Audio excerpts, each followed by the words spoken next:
Mga ka-MA mao ni ang atong solar panel. 22 pieces ni siya. Tig 450 watts each. Fully. So naani siya sa poblasyon La Libertad. Mao ni siya mag-supply sa hybrid. Kaning 7 ka unit.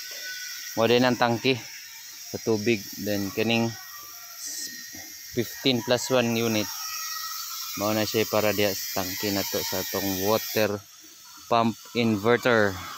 7.5 horsepower ang atong submersible pump. Kini siya mo ni sa atong hybrid solar inverter. 6 units lang, 450 watts. Pero bisan ning aron overcast, nag-charge na siya kay low input frequency requirement lang man. Voltage, low input voltage lang ang iyang gipangayo. So nag-charge na siya bisag overcast na.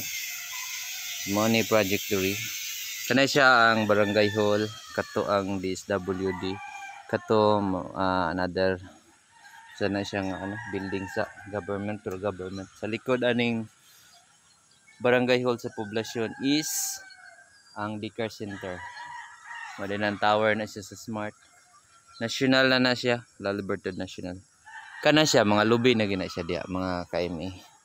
Mao ni ang among gi work diri. Gikabit diri. Tan-aw nimo siya lalo man siya.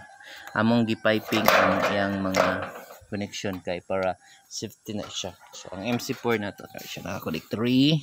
Sana makakita tayo ng speed dito. So malinis siya tingnan. Ayan, wala masyadong nag-cruise na mga kasi naman ng paraan. Para-paraan lang yung buhay mga KMA. Yan. Pero tong kahoy na to tatanggalin yan. Kasi medyo mag-shadow siya dyan. So ito stand alone lang ang solar pump inverter ani. Wala na siya ay battery. Ang niagi og battery na to ang atong hybrid inverter lang. So separate ang iyang setup. Diretso lang. Adlaw lang mag-harvest ang atong solar pump. Diri. Manay set up sa poblasyon. Gamay lang ni siya kay 22 panels. Napay daghan. Katong sa mouse wagon kay 66 panels. This is it. Pansit.